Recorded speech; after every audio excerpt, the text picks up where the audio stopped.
What's up, Nerdgenic Nation? Superhero nerd Aaron Waller here once again, and today I'm going to be talking about the latest trailer for Thor: Love and Thunder. But to be honest, not a whole lot has changed in my opinion since the teaser trailer last month, so let's instead talk about the newest reveal and the thing that has me the most worried about the movie, Christian Bale as Gorr the God Butcher. Now before we get into it, if you want to know a bit more about Gorr the God Butcher, check out my history of video that I did right here on the Nerdgenic channel after you watch this video, and I also add a new character to the history of series every Saturday, so that's all the more reason you should hit subscribe if you haven't already. But let's get back to the video. So Gorr the God Butcher is the main villain in the Thor: God of Thunder comic from 2013. It's an amazing read and I highly recommend checking it out.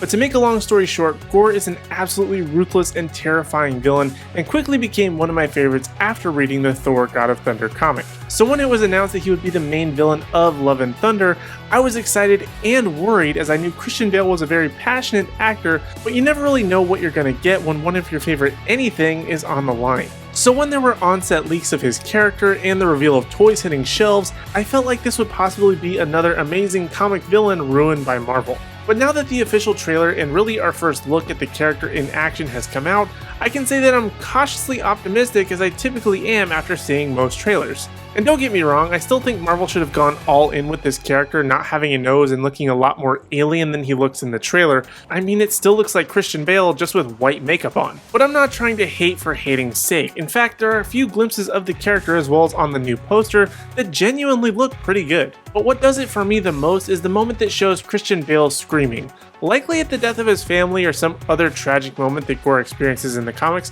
For some reason I feel like that you can really see the pain that Gorr goes through, and I'll give it to Bale, he absolutely goes for it and makes very deep connections with the characters that he ends up playing as we've seen in the past. But there's still that little nagging bit in the back of my brain that, although now I'm much more excited to see how the character turns out on the big screen, in full context and in action, that just keeps saying it sort of feels like when Bale was John Connor in Terminator Salvation. He's a recluse and very passionate, and Bale will just end up being, well, Bale, and we won't really get to see Gorr the God Butcher that we know from the comics, which very could likely end up being true. But we could also see a combination of the MCU meeting the comics, and a beautiful new pairing of the two could put a whole new spin or take on the character. Who really knows? But I also really want them to lean into the God Butcher and God Bomb story. I feel like it's such a good story and a wasted opportunity if they didn't go for it. I don't really see much of a mention to that story in the trailers, so I hope that they don't just gloss over it, but in any case, still read the comic before the movie so you don't miss on any of that epic story. But anyway, I guess we'll just have to wait and find out when Thor: Love and Thunder hits theaters on July 8th. But those are my thoughts, and now I want to hear from you in the Nerdgenic community. What did you think of this new trailer? Are you excited for Gorr? Is he meeting your expectations or falling flat? Let me know your thoughts and opinions in the comments section down below. And while you're down there, be sure to hit like, subscribe, and ring the bell notification so you don't miss out on any future videos from me or the rest of the Nerdgenic team.